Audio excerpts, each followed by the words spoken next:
Hey everybody, so if you've been keeping up with the news recently, Nintendo came out and announced the price of the upcoming Switch 2 for $450 and the price of two games, Mario Kart World at $80, which will supposedly be $90 with tax, at least in some territories. I'll explain later in the video with an example of it on the store at 90 euros already, and Donkey Kong Bonanza or whatever at $70. Part of this announcement also included the fact that physical games are no longer in the cartridges anymore. They just serve as a key to download the game with an internet connection, and they will also be $10 more expensive than buying digitally. A lot of Nintendo fans feel betrayed by this, and I personally, even though I'm not a Nintendo guy, I feel like there's a lot to be said here because this is going to affect the industry in general. In this video, I'll be going through some posts that I've been seeing trying to justify this, and arguing against them while also talking about the utterly broken mindset that this industry has, which is what is causing it to fail in the first place. I will lay out why I believe that increasing the price of the games fixes nothing and will just make everything worse. Hiking up prices of games doesn't make games better, it doesn't make developers get paid more, nor does it make the industry fix its retarded spending problem. In the end, it's just another checkpoint and another round of bonuses for higher-ups before the next price increase after that. And that's for those who manage to make a good game every once in a while, because those who are releasing crap on the regular won't even get to those bonuses. They're only going to be exacerbating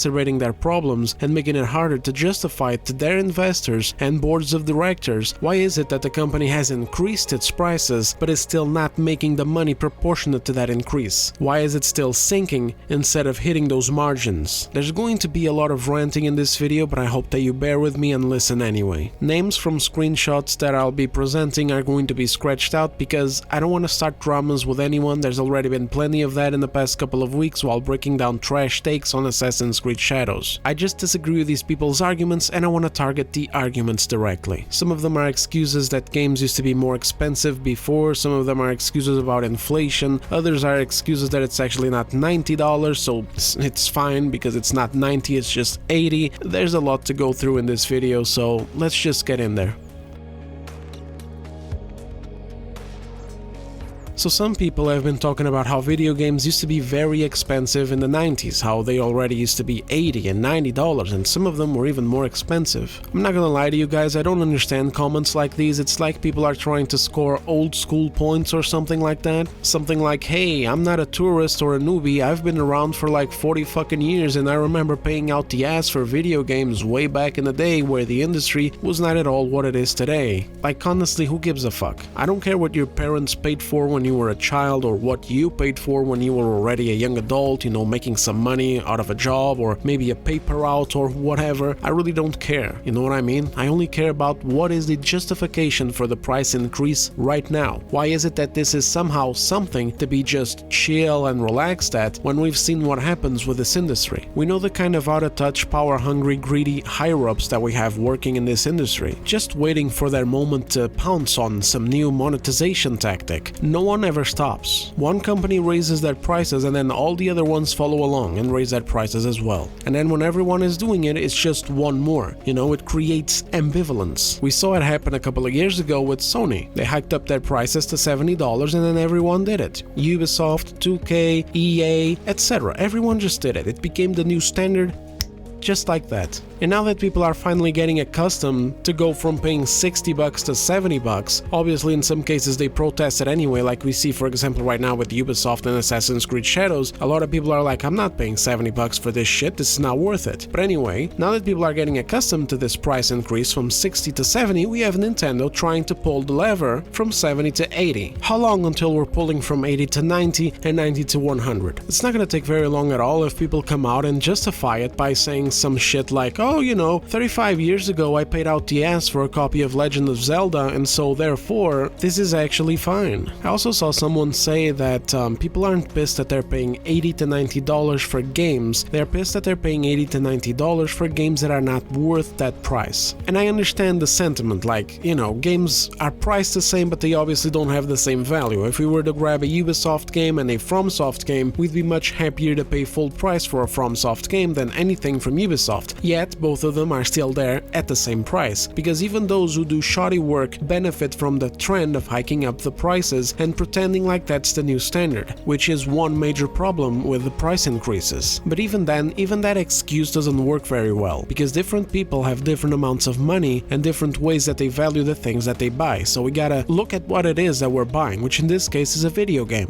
And at the end of the day, a video game is just a video game. Oh, we love them, but they're just games. It's a leisure item, it's a hobby. It's neither an essential item nor a luxury item, and if this hobby is not affordable, if it's not priced appropriately, especially going through what we're currently going through, where the cost of living just keeps shooting upwards while our paychecks remain largely the same, then this industry is cooked. It's going to collapse in on itself. The price of a video game has to remain affordable. It has to match what type of item it is, and it also has to match its limitations. While some games release polished and are of high quality, that is factually not most games, so it just cannot cross over into this realm where mentally you're spending money like a fucking idiot on something that is plainly not worth it. And this includes when a game is good as well, because even if a game is really good, I still don't see the price hike as an appropriate thing, because again, a game is just a game. And I think that to a lot of people, they already hit their limits at $70 when it comes to how much they're willing to spend on them. I think they were already at their limit honestly at 60, but then the price went up to 70 and they were like, okay, whatever. But if now, 4 years later, the price goes up to 80, they're going to draw a fucking line. And this goes double for like parents, grandparents, aunts and uncles that aren't even buying games for themselves, they're buying them as gifts. Like, good luck convincing the average person to spend upwards of $80 on the most recent video game for their kid's birthday or whatever. Personally, I'm on this stage, and as I get older and have to worry about bills and shit and managing my money, this became even further cemented. And it ain't even like I couldn't afford it. It's not like people are so broke that if a game comes out and goes above that price, they have to wait until next month's paycheck or whatever. It's just this mental thing. Like, I don't know how else to explain it. It's the same for food and coffee, for example. Like, there's a limit that people think twice about when they're paying for something like that. Like, what? I'm not paying that much for a fucking coffee. You know, that kind of mentality. That exists for video games as well, where when you go past a certain value, you're just spending irresponsibly. And that goes double for digital games, because at that point, I don't even have the actual item that I spent so much money on in my hand, but that's like a whole other discussion. Now, fellas, you know, maybe I'm retarded. Yes. I don't know. Truthfully, I don't have this conversation very often with my friends, but I don't think so. Like, I've been around, I used to watch YouTube videos all the time, I was a big Angry Joe viewer, for example, and I think people always resonated a lot whenever he or other YouTubers like him complained of price hikes, microtransactions, loot boxes, etc. So I believe games need to remain affordable in order for the industry to flourish, but it's not just for the industry to flourish, it's also that games need to remain affordable because people aren't stupid. People see the kind of higher-ups in this industry. People see the kind of fuckery that goes in the background. People know when they're getting fucked, and they don't like to see that shit happening. And rather than blaming people and saying the cost of games is getting higher, these companies need to clean their shit up and start becoming more efficient at making games. Like, we got Warhorse, for example, making Kingdom Come Deliverance 2 for what? The equivalent of $50 million?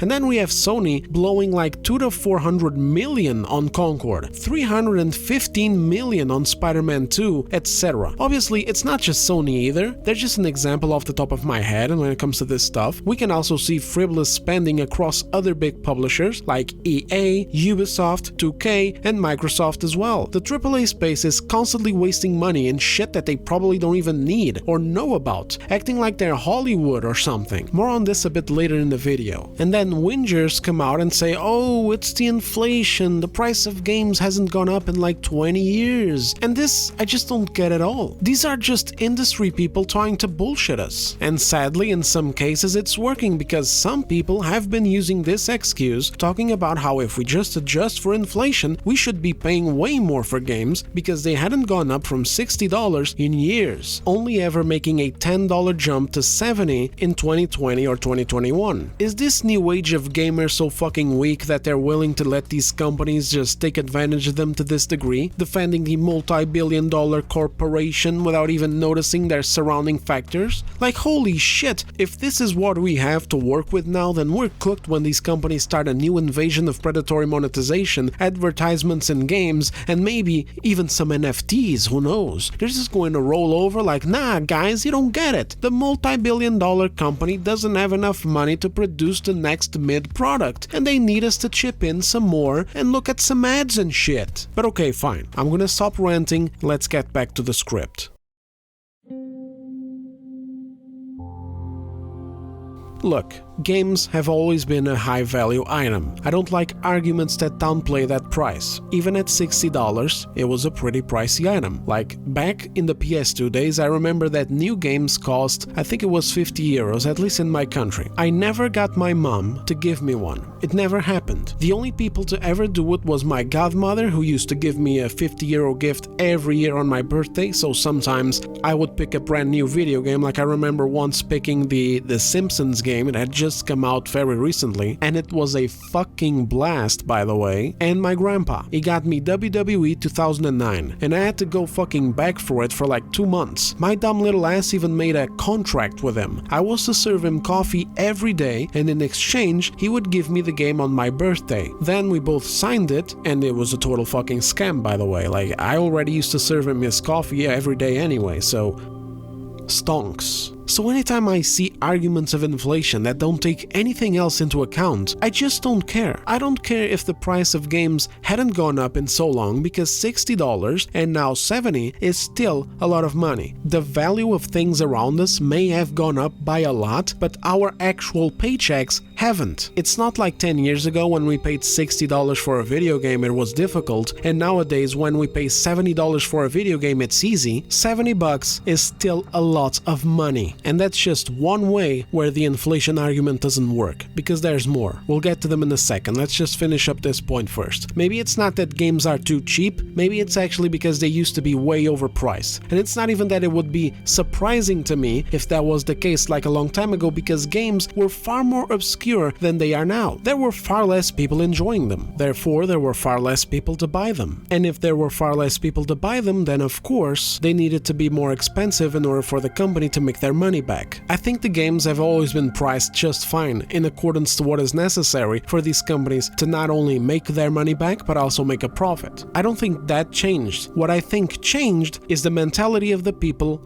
in the industry. And now we're not just making some good games in order to make some good profits and then be able to continue making some more good games. Instead, now we're just cranking out as much shit as possible to leech as much money as possible from the consumer, because we have certain people who aren't even gamers and have no appreciation for the medium itself latched onto this industry to profit off of it, when they realize how much of a honeypot it was. And now studios aren't just allowed to make a profit, they always have to beat last year's profit because they overpromised. And even if we were to ignore the little anecdotal argument there that maybe games were just overpriced, here's the thing, and this is something that people arguing the angle of inflation never bring up. The price of a game did not go up that much, sure, but the industry grew exponentially, ending up in far more people buying games, far more customers spending money. It's like if you own a bakery and someone builds new apartment blocks right next to it. The price of your bread is still the same, but you just multiplied your customer base and are going to be making way more money. And this is already without taking into account all of those things that I mentioned, you know, how publisher always found ways to increase their profits through DLCs, microtransactions, season passes, loot boxes, battle passes, premium currencies, deluxe editions, ultimate editions, pre-order bonuses, etc. And they had to do it this way because in the end they knew that people were not going to be looking at a video game and find it justifiable to spend 90 or 100 bucks on them. Even 80 itself is already egregious. This immediately takes a game and makes it into something that is not affordable. It turns it into some kind of luxury item instead of something that you can actually see yourself buying regularly if a game is good enough or if it appeals to you. Again, it needs to remain affordable. If it's not affordable, people are going to think twice, and publishers don't want people to think twice when they're considering whether or not to buy their brand new game that they just released.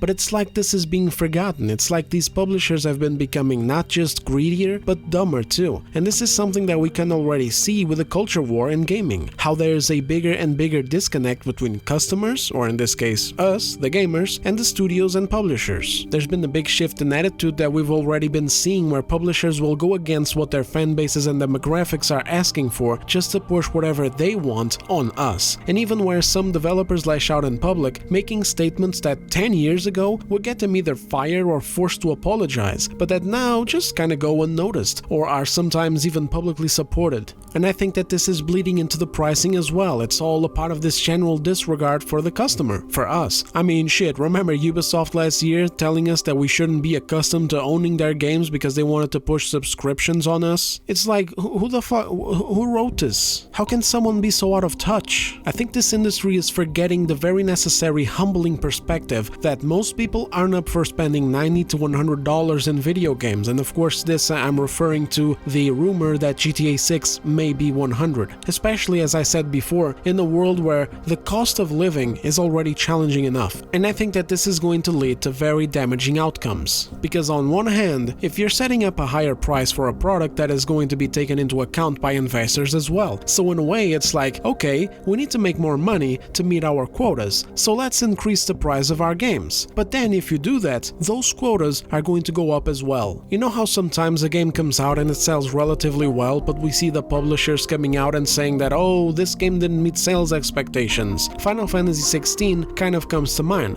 Game sold like 3 million copies in like 1 week, or even less, and Square Enix was still dissatisfied. That's sort of the thing that I think will be happening across the board. No investors are going to be satisfied when their companies are increasing the prices, but the sales are remaining the same. And of course the sales are going to remain the same because these companies are not addressing the problems. They're not addressing why people aren't buying from them. Like take Ubisoft, for example. Right now they're in deep water, and they would be in, they'd still be in deep water, don't get me wrong, but they would be in less deep water if the game released at $60, because at least it was $60, but you put the price at $70 and your investors are going to be like, okay, now hold on a sec. So this one costs more than the last one, but is making less money than the last one, even though it costs more than the last one. What in the goddamn is going on? Why am I making this accent for an investor? I don't know.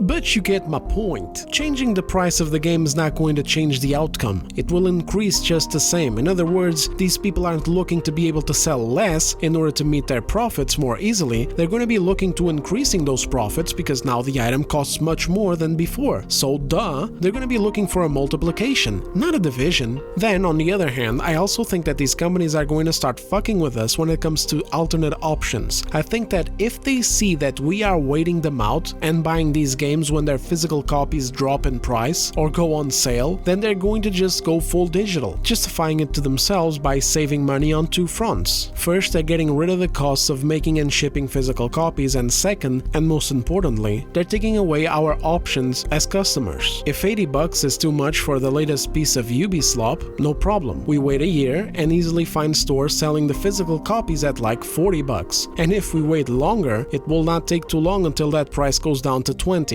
Digitally, that option is gone. The price is fixed and the digital stores move the price in accordance to what the publisher sets. If the publisher doesn't want the game to go on sale or the game to drop in price, then they don't. And even if it's been like fucking 4 years already and the publishers decide that their game is still worth $80, then it's going to be $80, and there's nothing that we can do about it. We can already see it happen right now. There's loads of games that are years old and they remain at full release price on the PlayStation Store, for example. Without the physical option around, there's no alternate avenue to get them cheaper, and also no second-hand market to take advantage of. Of course, if you're on PC, the story is a bit different and there's some online key stores that you can take advantage of if that's your thing, but in the end this just isn't a general solution for all people across all platforms, and we also don't know for how long those key stores will remain secure. If publishers get away with shit on the console market, it's only a matter of time until it's brought over to the PC market. We've already seen the price increases on it, and we also see what happens when these companies go nuts with their anti-piracy measures, ruining their own games' performances. Like honestly, I don't know what it is, maybe it's something in the water, but there is an epidemic of dumb fucking retards running the AAA space. Which is a great segue, because I think that we're going through a really retarded time where these big companies are capable of seeing their games flopping and their investors cracking down on them, breathing down their necks, and they will still be unable to make the right decisions. They'll still be incapable of the necessary self-reflection to understand that what they have to change if they want to make more money is their games and their attitude towards buyers, not their prices. But instead they're going to look around, they're going to see their money going down, part of which isn't even actually actually going down. Like in some cases, you just have that rotten mentality at play where investors merely want unlimited growth, and so if you had a really good year, for example in 2024, now in 2025 you're expected to have an even better year, and in 2026 you need an even better one than the ones before. Nobody is ever fucking happy with just making a profit anymore. It's totally untenable, and I think that there was a time there where maybe this was starting to sink in for these higher-ups, but who are we kidding? It never really does for long. But anyway, there's those cases, and then of course there's the cases where money is actually going down because they're making garbage content that people don't want. They're looking at that and they're just going, oh, I know, I'm gonna hike up the prices so I can offset my losses. So in the end, if we don't speak up, and if we just give into this ambivalence or this weird-ass situation where people are genuinely looking around and going, hey man, it's just $80 or $90, or well, it's the inflation to justify it, then we're just cooked. And again, you know, sorry the names are scratched off because like I said, I wanted to merely address the arguments. I wanted this to be a deconstruction of these arguments without attaching it to the actual people, because I'm not interested in insulting anyone with this, even though the arguments themselves are really fucking stupid. And I'm actually so glad to have seen so many people speaking up during the Nintendo stream yesterday. I'm very happy to see that not everyone is just drinking the billion-dollar Kool-Aid here. I think these people are forgetting some really key factors when they think that a price increase is warranted or even just merely okay. The fact is that a price increase is not going to solve anything. The quality of our games is going to continue the same. The publishers that are out there putting out slop aren't going to start making better games.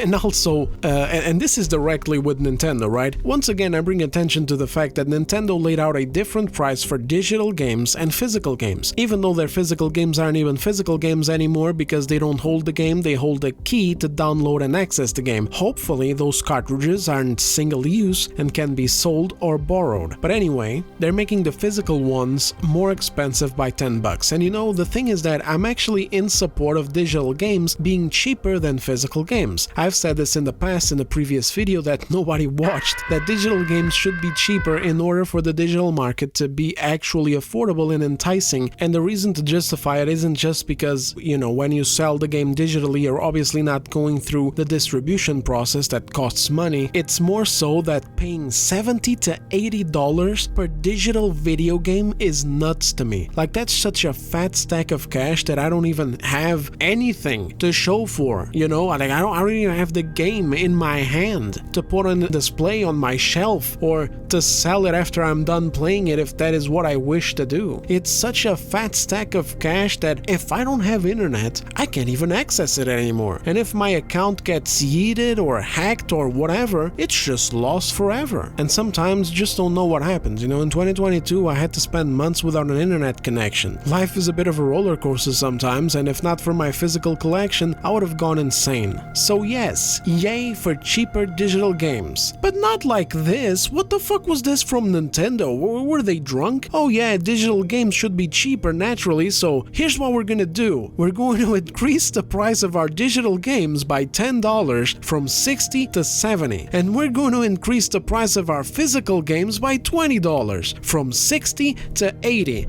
That'll fucking do it. Hashtag players first. You know, a lot of people ask why. Why treat the customer this way? Why? Because fuck them, that's why.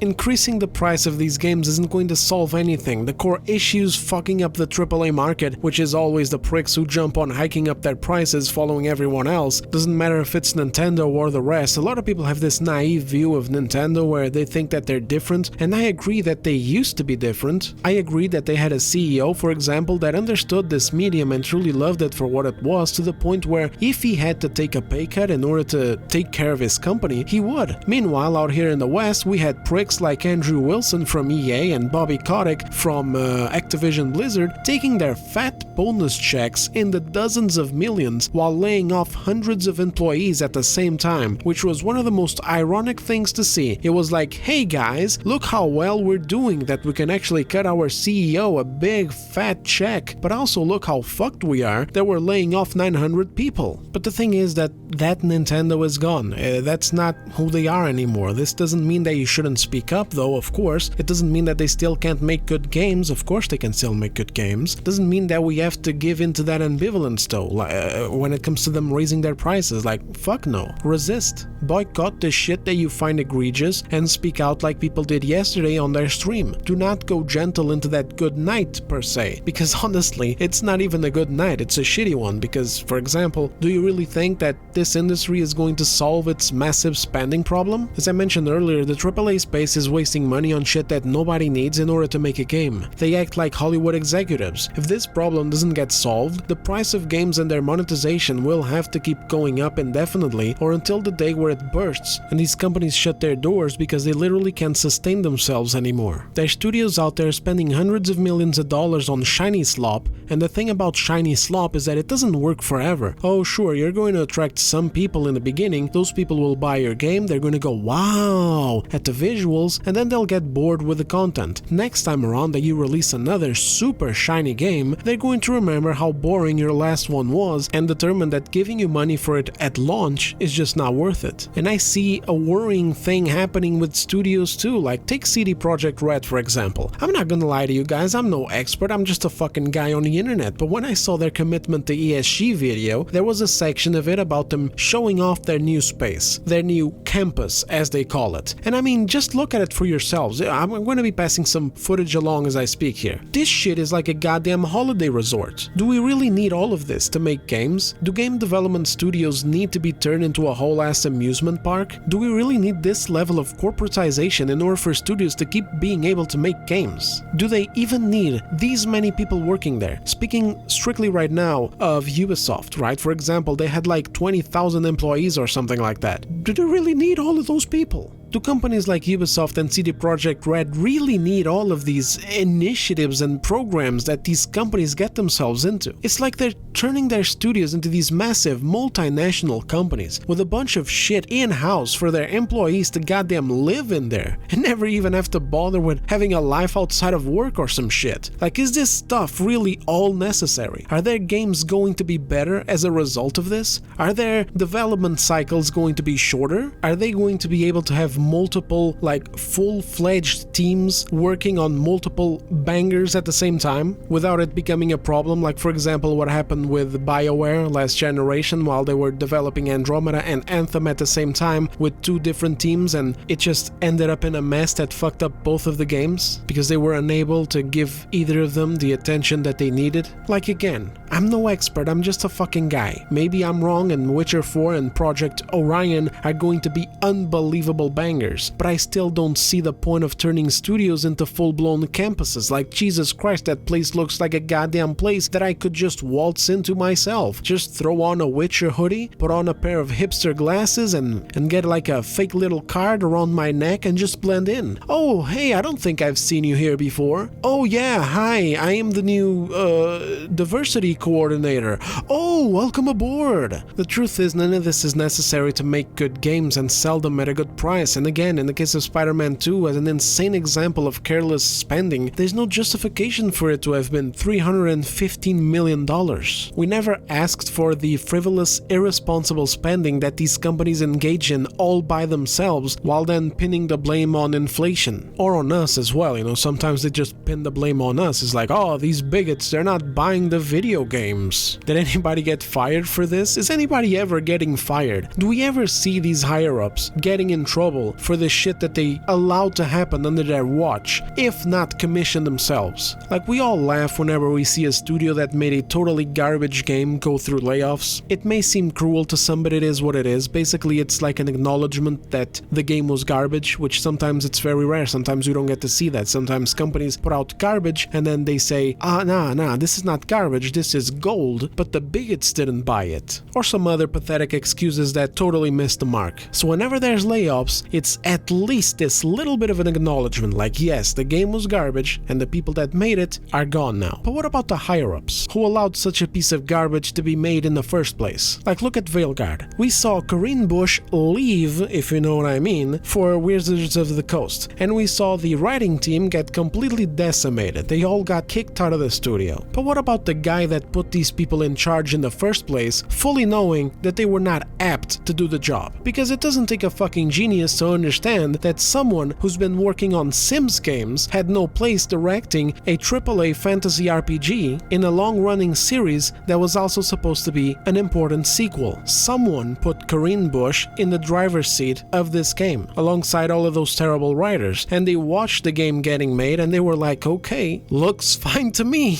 And there's so many other examples, like look at Warner Brother Games and what they did with Soy Squad. Look at the higher-up, I forgot his name, but the guy was saying that Soy Squad was just number one. They were planning on many more live service sequels to previous franchises that they already owned. Nobody wants this. People like this make a lot of money to make the stupidest fucking decisions possible, and they don't get fired. Again, fellas, there is a serious retardation epidemic in the industry. Increasing game prices is not going to fix it. There's already a lot of money circling in this industry. The price of a game, even when it was at $60, plus the rest of the monetization and deluxe this, premium that, etc., that they already established in this industry as default, sadly, all of this already ensured that the games industry eclipsed the movie industry when it came to profits. The problem with their profits going down now are they are spending money like morons and making worse products. Increase it to 80, the problem continues. Increase it to 90, the problem continues. Fuck. Go crazy. Increase the price of a video game to $150. The problem continues. In fact, it gets gradually worse and worse and worse because people will straight up stop buying. Like, what kind of math are these people doing? Worse games with less effort at more money? And honestly, the message fits Nintendo as well. I could give a fuck how good Nintendo fanboys want to say that stuff like Zelda Breath of the Wild or Tears of the Kingdom was, or Mario Odyssey or Mario Kart World or fucking Kirby or Donkey Kong. It doesn't change any of the arguments that we just talked about and that perception issue where people, gamers such as us, or parents buying for their kids or whatever, are not going to be giving nearly $100 for a game. Oh, and of course that also brings me to this other thing, because some people have been saying that it's not $90, it's actually 80, and people are making up the 90 thing. People aren't making it up. There are some store listings that do show it at 90, but also, fair enough, there are a lot of listings showing it at 80. I think that this is because of a tax issue. I don't have screenshots from a major retailer because major retailers here in my country are a bit retarded and they take forever to get gaming stuff on their online stores. So for now, all I got is gamer-friendly stores which cut out the tax value and sell games at their base price defined by the publishers. And so as you can see right here, for example, we have Shadows, Assassin's Creed Shadows at 70 euros. Why do I usually say that Shadows is 80 euros in my other videos? Because if we go to the PS Store, for example, or to a major retailer where most people buy their games from, that is how much Shadows costs, because there's the base price of the publisher, which is $70, and then we have the regular tax that goes on top of that, making it 80, which is something that publishers have never bothered with for decades. For as long as I've been alive, this has been an issue, and they know that this is happening and they don't care. So as far as I'm concerned, what I'm paying is how much the game costs, and that in most major retailers is $80. In order to circumvent this, you just gotta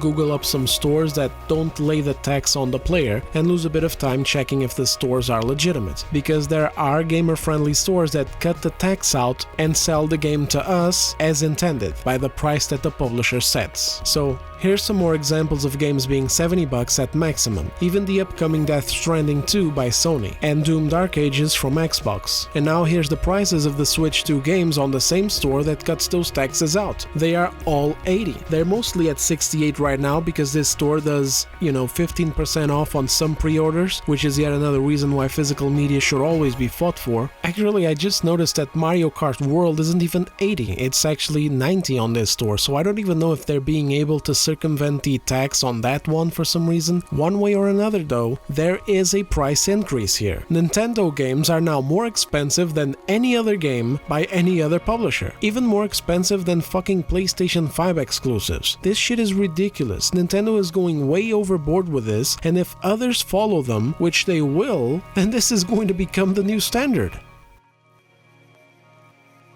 To wrap up the video, just a few extra quick bullet points from other arguments that I've heard, one of which is that this is fine because the market will decide. The market doesn't play fair when it comes to this stuff. This industry is caked with scam artists who are literally PhDs in manipulating and taking advantage of people. If you know, you know. If you don't, I suggest you look into some of the ways that this industry managed to solidify microtransactions, loot boxes, battle passes, and other mobile game type of garbage in the AAA space. There were various calculated methods to get the money off of users' wallets and normalizing that shit. The market didn't decide that we wanted microtransaction garbage in our games. It merely decided that they had pushed it too far at some point and it was time to start reeling it back. But that ground that they gained is there forever. If you increase the price of games, they're not going to dial that back, they're not going to take it away. That base monetization bullshit is here to stay, and they are going to be back again in the future to see how further they can take it one more time. Another way is by pushing towards an all-digital future where physical copies outright stop. I bet that this is the first thing that they're going to do when they notice that people are letting their games launch at like $80 and $90 and then waiting for a price to drop in order to buy them later. Stuff like this puts the market at an uneven ground because we as customers have less options, less alternatives. So I was going to actually take some time here to explain why this had nothing to do with the tariffs, and I was going to explain in various ways, but I don't even need to anymore because Nintendo just came out and said that it had nothing to do with the tariffs. The prices that they set are the prices that they set. The media was already trying to pin this on, the right-wingers and all that shit because of course that's what they always do, but that's not the case. Can it actually get worse in the future because of the tariffs? Absolutely it can. Hopefully it will not come to that, but this is the price that Nintendo set regardless of the tariffs. The fucking president could be Donkey Kong at this point, it doesn't matter. These are the prices that Nintendo wants for their games and for their console, which by the way I don't even have an issue with when it comes to the console, but then again I'm not very versed on consoles. I would have to look into how much the Steam Deck costs, for example, in order to do a comparison there, but anyway, my point with this video is mostly focused on the video game prices. In my view, none of these price hikes are justified at all. None of it justifies the fact that this is coming from greed, not necessity. The games industry has grown exponentially, way more people are buying games now than ever before, despite the price of making them having gone up as well. You take a look around and you don't see this industry struggling because people are buying a lot of games, but the purchases are just not enough to make them money. What you see is people not buying games because these companies have lost touch with their customers. They're making stuff that people don't want and refusing to identify and fix the real problems inside their studios, such as firing incompetent higher-ups who have been making terrible decisions while always getting away with it. Raising the game's prices are not going to make the people who are uninterested in their games to suddenly gain interest in them. Raising the prices of these games also doesn't make games better, it doesn't make developers get paid more, nor does it make the industry fix its retarded spending problem. In the end, it's just another checkpoint and another round of bonuses for higher-ups before the next price increase after that. We didn't ask for frivolous spending that makes no sense. We didn't ask for these companies to sacrifice the quality of their franchises in order to use them as vehicles for the message, and we didn't ask higher-ups at these studios to replace talented developers with DEI hires. Giving these people more money at this point is like giving money to a gambling addict. The problem is not going to go away, it's just going to get worse. But anyway, that's about it from me and my rambling today. I hope at least some of you listened. Thanks for watching, leave your thoughts in the comments, like the video if you enjoyed it, dislike it if you didn't, and subscribe to stay updated on new videos. I'll see you guys on the next one, take care.